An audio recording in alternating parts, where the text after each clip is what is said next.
It's just so crazy how high you are. I feel so low. I know, me too. It's just because I'm taller than you. Yeah, That that's is it. true. Your ass is just super tall. So anyways, the Dune popcorn bucket, should I buy it? Sure, I don't know what's in it. Popcorn? What do you mean you don't know what's in it? Welcome, all you saints and sinners, to Confessions of a D.I.Y. Musician. In this podcast, we talk about all the behind-the-scenes lives of being a DIY artist. And if you don't know what DIY is, by this point, that is do-it-yourself. That is independent. So if you are not signed, if you are doing this all yourself, this podcast would probably be really helpful for you. But we don't just talk about educational things. Of course, it's fun. If you are a fan of our band, Marina City, then you will definitely love this podcast because we talk about all the behind-the-scenes things of us as a band of Marina City. So I am your host, Ryan Argas, and I'm joined by my two best friends as well, Toter Brinajiv, who plays guitar in Marina City, and Eric Samazario, who plays drums in the band as well. Also a host? We're hosts. Yeah, we're hosts. And sometimes they host it. I'm just the one that starts it off all the time. I am joined by them today. Team Saint, Team Center. Yeah, Team Saint, Team Center. Yeah, That's pretty good. yeah. So, anyways, ladies and gentlemen, today we are going to talk about our headlining show from Tally Hall, which by the time this airs will be several months before. But we really want to talk about how to be a headlining act, the behind the scenes of being a headlining act, what goes into headlining a show. So we are here in the basement of our rehearsal space, and this is where we have all the magic happen. Yeah. Right when we're going to headline a show. And if you've never headlined a show before, or if you want to headline a show before, or if you've been interested about what happens literally behind the scenes of a headlining show, that's what we're going to talk about today. And so in the first segment before our commercial break, the first segment, let's talk about how we even get to a headlining show. How does a headlining show even come together? What do you have to do before you even headline a show? Do either of you guys want to start that off? Sure, why not? I mean, to be quite honest, I've never personally booked a headlining show, but I can go ahead and with headlining show, to me the biggest difference is the preparation of the show. Yeah. I feel like whether the show makes it or breaks it or whatever is a success or a failure, it kind of hangs on the headliner. You know, the headliner picks the venue. You know, the headliner has this vision of how the show should go. They pick the opening bands, you know, are you going to have good opening bands? Are you going to have opening bands that are just kind of like background noise? You know what I mean? Yeah. Like a lot of the responsibility rides on who the headliners. And I think that's the bulk of it, you know? Yeah. I think actually you bring a really great point about the openers for it on a few different things. Like, yes, a booking agent can get you on there on a show, but in reality, the band is going to want a certain vibe. Right. And so for us, almost every single show, every headlining show we've done, there's a certain vibe that we are looking for it. So back in the days when we were doing Chimera, we were like, we need to have as many heavy bands as we possibly can. When we were doing more recently, we're like, okay, we want to have more pop rock acts in there. We want to have what is it that maybe in the last headlining show that we did, we want to have more an eclectic group. We want to have a bunch of different acts in there to really showcase all the different genres that Marina City does, and also the genres of Chicago. Right. We want to be able to diversify the lineup, so we want to make sure that it's not just a bunch of cis white males that are on the show. What can we do as well that can showcase more of what Chicago has to offer? Whether it's women or it's the LGBTQ, if it's a POC community, whatever the case is, we definitely try to spread that out as much as we can in those headlining shows. And I think the reason why we bring that up is because, you know, when you're looking to get on a show, be friends with a lot of bands and go to other shows of other bands to really connect with them, because eventually they're going to need someone to open up for them, and hey, they'll think of you. So a lot of times, every single time we've ever done a headlining show, every opener has some kind of connection with us in some form of fashion. Right? Yeah, I would say, just generally speaking, a headlining show just takes a lot of preparation. It's not just something that you, or it should not be something that you just kind of like agree to and you're just like, cool, let's do it. Here we go. It should be like very premeditated of how far away that show's going to happen, who's going to be on the lineup, what your set list is going to look like, what lighting, you can get crazy. It's just a lot of like organization in terms of like who's going to be involved, what you want this, you're giving everybody an experience. So let's take it even farther back. Let's start from the beginning. So how do you even get to a point where you're headlining shows? Well, the first thing is that you need to have an actual audience, which sounds super simple. And it's like, oh, of course you got to get an audience, but how do you really build that out? And I will say this. I will say this. As much as I love headlining shows, I also hate headlining shows. Yeah. And you kind of brought it up earlier because everything just falls on you no matter what you do. Everything falls on you, the success and the failure of the show. So going back a little bit, the first thing that you want to do is start really developing like your sound, like really going back on what your sound is going to be. Once you develop that sound, that's when you actually should start doing shows. So you should actually, even before that, record your sound, make videos of your sound, have a bunch of content for your sound, go have artwork and everything for it, and then you start releasing it to the public. The worst thing that you can do, the worst thing you can do as a musician is go, hey, I'm in a band, let's go play shows. And it's like, well, first of all, how are you going to get that show? The venue is like, all right, so can you bring someone to me? Can you bring anyone to this venue? And then you go, well, I've never played a show before. I'm not really too sure. Okay, so then you can't do that. So the next thing they're going to be like, let me hear the band. Well, we got some recording of us like in the basement. Well, I don't want to hear that. Well, let me see some videos of the band. Oh, I don't have any. So even before we were Marina City, all those years ago, like almost a year of preparation we had a whole EP ready to go. We had band photos ready to go. We had merchandise ready to go. We had everything going. And in fact, the Marina City Towers, what we're named after, heard about us before we even released everything because we put it like we made our social media. We had like at the time Instagram wasn't even a thing. So we had our Facebook page ready to go. We had a MySpace page ready to go. And for some reason, the Marina City Towers were looking up online Marina City and it just popped up a band, Marina City Band. And they're like, oh, this is a band called Marina City. And they made an article about us, which was kind of crazy. And that's a whole nother story. I don't have to get too much into, but what I'm bringing that up is because we had everything prepared for someone to accidentally fall into our band and find our music and find our videos and find our artwork and find our band page. So we were like, everything. Yeah, right. Exactly. So we had it all ready to go. And then we started telling people about the band. So then we started announcing the band. We started getting everyone to follow the band, all that kind of stuff. And when someone goes and follows the band, have something to go look at. A lot of times an artist is like, I'm in a band. Okay, great. There's a trillion bands. Well, here's this song, here's this video, everything. So now all these people start getting really interested. Like, oh, this song's actually really good. I really like this song. I want to go see you guys live. Where can I see you guys live? Well, what we did is we were really lucky that the first gig that we actually ever did was actually in someone's apartment building. And we did, this is going to be a podcast that one day that someone literally stole all of our equipment and then we had to do like a Indiegogo and all this kind of stuff. But not to get too crazy, this artist specifically needed to also get an Indiegogo because someone stole all their equipment. And we played their show, which a bunch of people were at. And then we did like a talent show at my college, a Battle of the Bands kind of thing. And then we started doing shows with like other bands. And opening up for them and bringing out every single person.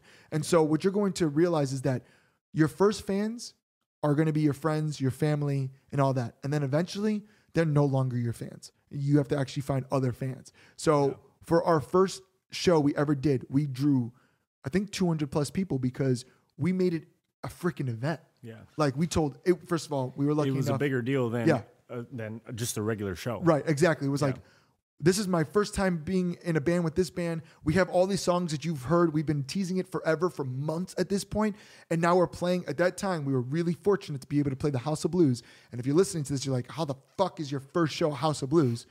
Shout out to the Action Blast and shout out to that. But the thing is that all of us were in bands before this. So a lot of our work was done before we even became Marina City. We were already going to local shows. We were already connecting with a lot of people. So we had that going for us. And then when we announced Marina City, we as individuals already had a little bit of a following or connections to be able to get on a show that's at House of Blues. But before that, when I was in this band American Riot and you were in Grandpa's ghost. Man, nothing to write home about. It was, you know, we had to really build up from the ground up. So with that being said, we got all of our friends and family to get to a show, talk about how important this was, how massively big this show was going to be. You have our music now. You've heard it. You know it's going to be good. Here's all these videos. It automatically makes your friends, your family think, wow, this is actually super legit. Yeah. And people only give a shit if you're doing big things. And you can only do big things if people give a shit about you. So you have to make people believe you're doing big shit. Yeah, you got to fake it till you make it. You got to fake it till you make it. So the only way to fake it till you make it is that if you invest in your project to make it look really awesome. Yeah. And so when you make it really awesome and you talk about how big of an event this is going to be, you start building it up. And now you drew 200 people to an opening set. You drew like 200 people to an opening set at House of Blues. Everyone's freaking out. Now you get to go to another show, and now you're drawing a bunch of people. But the thing is like you talked about earlier, Eric, is that you don't want to do a bunch of shows in a row. You want to spread them out. Yeah. So almost the less shows that you do, but the more promo you do for those shows, the bigger those shows are going to be. So let's say you've gained, you know, some notoriety. You know, you have a little fan base going on. You can pull 200 to 300 people per venue. And at some point, you're like, all right, I'm ready for a headliner show. What are the pros and cons for having multiple headliner shows? I guess you can say how many shows per year can you have? Headliner shows. How many headliner shows per year is good for you? You know, when does it become oversaturated? Yeah. I feel like it depends on the artist. It depends on the situation. It depends on what level you are. So you have to think like if you imagine a graph, like there's a certain point where there's like diminishing returns based on how long you wait. And then there's also like a point where it peaks. So say you do like 3 headlining shows day after day, boom, boom, boom. Like if you're a smaller band and everyone has access to those tickets, those shows aren't selling out, what's the incentive for people to go, 3 days in a row? To the second or third show. Yeah. But then, on the opposite end of that spectrum, if you do a headlining show once every 3 years, then your hype tails down and then no one wants to go. Right. So it's about finding that like sweet spot, a little middle ground. Is it 3 months where people are reinvigorated to see you again? Right. Which usually that's like a happy area to be. Like 3 to 6 months. Yeah. But to me, it's like finding that balance of like where can you like hit that peak of people are still hyped about you, but they also are excited to see you again. Yeah. And they're not like over it. Right. Yeah. Right. So getting, I think you guys bring up some really great points. And before we just get to that point, I just want to say, so now that you've played a bunch of opening sets and every single time that you play a show, you're snowballing with more fans and more fans, that is the time when the iron is hot to strike and get a headlining show. But oftentimes when you go to a venue and say, I want to do a headlining show, they're going to ask you a few different things. They're going to ask you, how well do you think you can draw to it? And oftentimes you want to do a venue that's smaller than what you think you can actually do. If you think you can bring more people than the venue is holding, go after that because it's always going to look better. It's going to look great. Then, yeah, exactly. Yep. Now there's always different exceptions that to that rule. So like we just did Talia Hall in January and we knew that we weren't going to sell that place out. It was going to be almost impossible. If we did that, that's awesome. But we knew that it had to look really packed. And the reason why we did that show was because again, every headlining show we do has to be an event. It's got to be special. Exactly. It has to be special. So when you go to that artist, you go to that venue and you say, I want to do a headlining show. I could bring this many people, but also it's going to be the release of our record. It's going to be this big reason for doing it. The only time Marina City ever does a headlining show is because there's a massive reason behind it. Yeah. And so Eric just brought up the idea of like, you want to do about every 3 months, maybe every 6 months, stuff like that. We probably do less than that. Yeah. We typically do one headlining show a year in Chicago and then do a bunch of different headlining shows, maybe other ways in other states and other cities. And that makes a lot of sense too if you're at that point. But we're probably going to do more headlining shows in 2024 than we've done before. And now I don't know when this is going to be released, but at this point, I've already announced that I was going to be on The Voice. The Voice had probably already came and gone at this point. You're a dad now. How's being a dad? I'm a dad at this point. Yeah. And so with that being said, we did a headlining show in January at Talia Hall, a massive headlining show, co-headlining with Night Spice. And so because we did that, it almost feels like we could probably have another headlining show that is just us to really showcase just us. Yeah. But at the same time, that show was so massive and we had to draw every single person we possibly can to make that show big. The only way we're going to do another headlining show is if something also massive happens. Yeah. Which probably The Voice. Yeah. This is a time where, hey, you rode this wave of The Voice. People want to see you again. We're probably going to want to do a headlining show right away. And we're at this moment where we're filming this in February, and this is probably coming out in June or July. Yeah. We are probably working on a headlining show or did a headlining show specifically for that because we want to ride the wave of The Voice. Yeah, you got to think about audience interest going like this. Yeah. Right. So you want to always hit them at up the and peak. down, up So and down. That way it kind of continuously goes up. Yeah. All the time. Yeah. Yeah. There's always going to be up and down. You know, I just said this. I just did a mentoring class at a school, and I told them that you can only have an accomplishment, you can only succeed, and you can only hit that peak if there was a valley that you came from. Because if you're always up, there's then if you've never had a setback, then how can you make an accomplishment, right? Yeah. So with that said, it sometimes feels like you have to have these peaks and valleys to like almost like go in the dirt, bring it back up, go in the dirt, bring it back up. Yeah. And each time you're digging bigger and you're digging and getting bigger peaks. And it's not that like it's not that like people hate you on the down. It's just that you just like your attention naturally wanes. You start to look elsewhere. And you go, oh, you heard this band Sleep Token or whatever. Yeah, exactly. And then you go, oh yeah, but Marina City's back. And then all right, I'm gonna go. You know, so it's just you don't want to keep hammering them over and over. I mean, think about like don't want to disappear. Exactly. Think about like the My Chem and like Paramore and like when Fall Out Boy and stuff like that. They like went away for a long time, and their biggest tours are when they come back. Taylor Swift is a great example. Sure. Taylor Swift, she hadn't toured for 5 years, 6 years. Mm-hmm. Then she comes out of the tour, and it's the biggest tour ever. So again, it's like one of those things like going away for a little bit and then coming back does help with that success at times. It also has to be appropriate. But it has to be appropriate. Level, right? Like we couldn't go away for 5 years because then we'd be gone for more than 5 years. Sometimes I feel like we did. Sometimes we've hit that like that. We haven't hit this wave the right way all the time. Yeah. Not every single headlining show we've done has necessarily not been bigger than the last one. Yeah. We've had to come back. That Talia Hall show was the biggest one that we've had. But prior to that, we hadn't had there were smaller headlining shows, and it sucks. Yep. It sucks, and you're gonna think like, oh, we're not big enough and this stuff like that. But it's like it doesn't mean you can't come back. It's part of the process. It's just you got to go through those things. You know, success is not linear. Yeah. Just gotta push the wave at the right times and just do it over and over and over again. Yeah, exactly. So we're gonna break for our sponsor right now, and then we'll get back to the segment 2 about Talia Hall. I know. So today, ladies and gentlemen, our sponsor is MarinaCityBand.com. If you guys go to MarinaCityBand.com, you guys will be able to see and connect with us as individuals and as a band. We have everything on there, including our podcast that you should definitely subscribe to, called Confessions of a D.I.Y. Musician, that you're listening to or watching right now.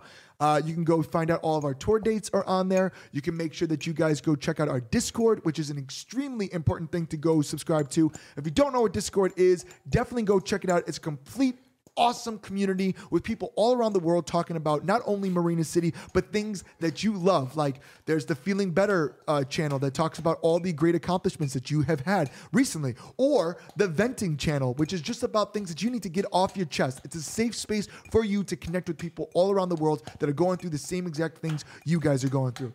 And then on top of that, make sure you go check out our merch store. That is how we keep going with this band. There are shirts, there are CDs, there are hoodies, there are a bunch of cool things on there, I'm sure, at this point. Again, we filmed this way in advance, so we'll see what's on there, but there's something special. So make sure you go pick that up at marinacityband.com. So that is our sponsor for today. Thank you guys so much for listening. We sponsored our own podcast. Yes, we How do. amazing is that? We're made of money. How much did we get paid for that sponsor? This is a DIY dream. Everything DIY. DIY dream. Yeah. What happens when we're not independent anymore? We're just sellouts. Yeah. That maybe that actually happens by the time this gets released. Yeah, we're like, all right, welcome to the Sellout Podcast. Yeah. Where we talk about Yeah. what it was like to be an independent musician. Actually, what I Yeah. really hope one day, what I do hope is that we're going to actually have sponsors, but and we'll talk about that. So if you're listening to this and go, hey, I think it'd be really great to sponsor them, or if you're an ice cream company, if you're a music lessons company, if you Ooh. do GoPro, wait, don't give him, don't just shout. I can't believe I said GoPro. That's free, dude. That's it's free. GoPro. Yeah, pay. bleep that. And don't forget Starbucks. That's again. I love that's Starbucks. the inside joke. Okay. All right, we got 10 more minutes. So in these last 10 more minutes, I really want to talk about our show at Tally Hall. I want to talk about the behind the scene things of that show. What really went into making that show the success it was. And not just necessarily backstage and all that, but literally what the blood, sweat, and tears into that. So when we got that show, the reason why we even decided to do that show in the first place, again, a venue that is way bigger than what we are. We were going to do a headlining show with Grayson at the time, Grayson DeWolf, and we were going to do a show swap. He brings us to Minnesota. We do Chicago, and we were working on that, but we were doing it in January. And at the time, January was a good time for us to do it because all of us were not touring in the other projects that we do, all the side projects. B,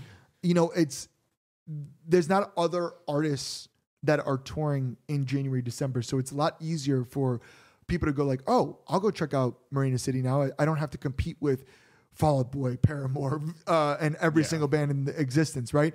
And then C, having the opportunity to do Tally Hall, we go, oh, we can actually make this like a massive event.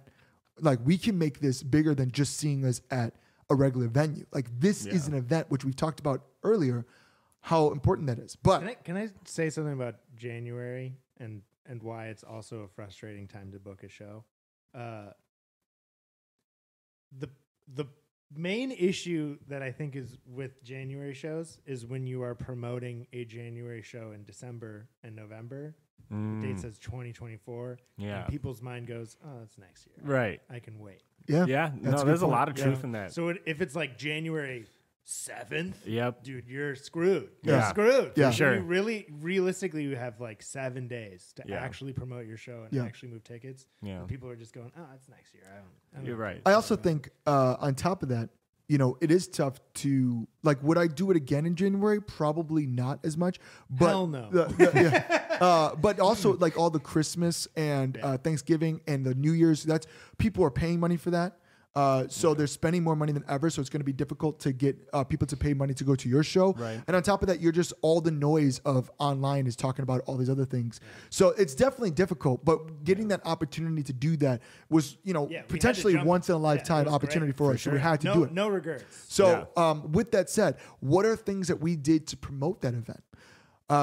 We announced it back in November or late October or something like that. So we were able to ride the wave of Black Friday and saying like, hey, you can go get tickets at our site and get merchandise with the tickets for a discount. We talked about we were able to do different podcast episodes and interviews with people doing reviews of some of the stuff that we were doing. And on top of that, we were able to release some new songs, which in our situation wasn't new songs. We were reimagining new music and re-releasing it because with Marina City, we have a bunch of EPs that are no longer on streaming sites. So us being able to bring it back was kind of a special thing for us. But if you are in a band that don't have that opportunity, releasing music and being able to release a few different singles before the big headlining show really helps people get interested in what you're doing. We were able to, at that time, do some collaborations with Night Spice. In this situation, we were doing a co-headlining show.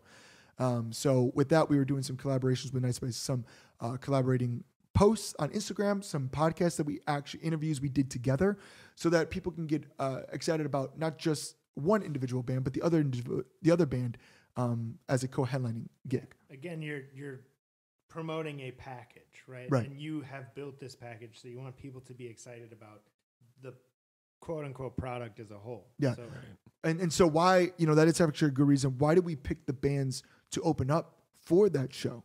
Well, we specifically wanted Grayson DeWolf to be on the show because we knew that we were going to do a show swap. And so this is a great thing that you can absolutely do with other artists. So find another band that you think is really good, that's in your genre, in as big as you are, in potentially the state over or in a close state, and do show swaps with each other. So we brought him on our headlining show, and we played his headlining show. So we definitely wanted to make sure that he was on the show. So that's A. Yeah. Then the second thing is that we had Division Point on there. We wanted Division Point on the show because we knew that Division Point was actually living in the area that we were playing the show. An actual local band that lives like just a radius in the show, which is a great thing for an opener to do. Super cool, young, up and coming. Yeah. You know, like I think it's important too that once you get to a certain point, you throw the ladder back down. Yeah. Yeah, for sure. And you're always you gotta help build the scene that you're a part of. Yeah. Right. So being able to have a band that like they were also like, oh my God, this is a dream come true for us to play not only Talia Hall, but in the neighborhood that we're from. And like, who knows, we could do this. They're going to work super, super hard to make sure that headlining show for you is as great as possible. They want people to be in that room to see them, right? And then Muted Colors, the same exact kind of situation. There were another band that was like, hey, this is a dream for us. We got to make this as big as possible for everyone. They were also a different kind of sound than we were. And sometimes I think that there's some shows where we want to set the tone early of like, this is what you're going to expect. So when I did my own headlining show, it was a slower singer-songwriting, a kind of acoustic stripped down set. So I wanted the artists who were opening up for me to also be that sound so that you knew that this was a very departure from Marina City. You weren't just going to see Marina City just being Ryan. Like I wanted this to be a departure. So having like an acoustic act and kind of more piano act before that was important. But for here, you're coming to see Marina City. Night Spice sounds a little bit different than us. We want to have like, you're coming here and showcasing the scene and all the different genres that Chicago has to offer, which is again coming with Muted Colors. Yeah, you want it to be like relatively similar, but also enough diversity where people aren't feeling like they're watching the same band for 5 Exactly, years. exactly. We like wanted to if be you're different. a pop rock band, for example, if you have a pop act and a rock act, like that would work. Yeah, That would exactly. work Even some out. hip hop, right? Yeah, Yeah. even But, some you hip hop. know, Yeah, if you're a pop rock band, don't put a hardcore band. right. Yeah, Exactly. yeah. Yeah. Death like metal band, maybe not. Right. See, yeah, right. exactly. You can showcase it, but at the same time, like fans would enjoy it. Like, Yeah. you know, fans would be like, "Oh, that is really cool. It's different. It's cool." Right. Because at the same time, I don't want to have 3 other Marina City acts play right before us, and then now you see Marina City. It's like, well, I kind of already saw Marina City, like, you know, or different versions of it. Yeah. And that, you know, with Night Spice, we're similar in some ways and different in other ways, which I think was really interesting on that. Yeah. So we had that, and the other things we have to think about is like, okay, so now we're gonna go sell merch. Like, I think it's really important for a couple reasons. I don't necessarily always go out and talk to the crowd before the show and even after. I know it's these guys do it, and I think that's awesome. There's a few reasons why I personally don't do it. Okay, one, straight up vocal health, talking super loud and with everyone and being like, "Hey, oh my God, it's so good to see you," and all that stuff, and then I got to go sing a set. Super fragile. And honestly, if I'm playing a show after, like if I'm doing a gig the next day, I'm probably still going to go talk to everyone, but it's going to be, "Hey, so much, so great to see you." Like I'm barely talking. I'm just taking photos and I'm out because I need to save the voice. But Two, the main reason is that it's a security risk and your security detail won't let you out. exactly. So yeah. You Two, gotta really lock down the area. two, I think this is really important, and the guys do this really well, is that they will only talk and hang out in between sets. They won't do it while the artist is playing because we don't want to distract the other opening acts. If you're the headlining act, a lot of people are there to see you. So then you're going out there, and then the opening band is trying to get all these people to come see their performance. And it's already difficult to do that because the bar is over there. They're already talking over the band. The last thing they need is that the headlining act to go out and just hang out with people and take those fans away from potentially seeing the opening set. Now, the flip side of that too is you also do want to support these bands. Yes. So, you know, like I think I'm usually side stage watching those bands. I'll be side stage, or taking if a video. I'm going to go into the crowd, I'll try and sneak around the back. Like I remember when we saw Foo Fighters at Wrigley Field. Yeah. Apparently, Dave Grohl came out and watched the opening bands, but he just like snuck out from the back. That's cool. Could you imagine if he just like came from the front and Yeah. just was like Yeah. Like it would Right. be a nightmare. That's so Yeah, disrespectful. exactly. It's Yep. like, Everyone's gonna be watching. Everyone's Dave, going go, crazy go, about bro. Dave. Get a picture. Get a Yeah. Yeah. and not to say that we're that level, but No. you don't want to distract in any way. Exactly. And I'll usually take a video of the opening band and post it on our social media and talk about like, oh, this band's super cool and support as much as we can. And then the other thing too is that there is some level of the first time you see that band, the first time you see them in the clothes and everything, it is a larger than life kind of situation. And you kind of want that as a headlining act to come out and be like, boom, here we are. Let me put on this show. Let's rock this and stuff like that. And so sometimes there is this element of just like, oh, here they are. Yes. And the first time I'm seeing them, it's super exciting. And now I'm seeing it on stage and seeing that.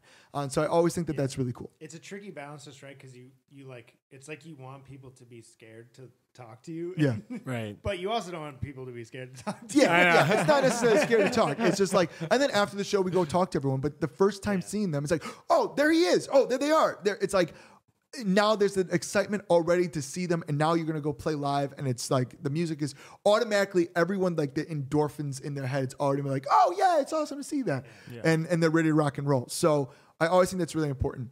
For us, when we do a sound for our headlining shows, really quick, we get a sound guy. I'm not necessarily saying you should do that all the time, but it is something really nice to have someone know your sound and make you sound as great as possible, especially for a headlining show, to really showcase every single member of that band. Don't be afraid to hire anybody to help you. Yes. Whether that's a sound guy, a merch guy, Yes, and lighting guy. yeah.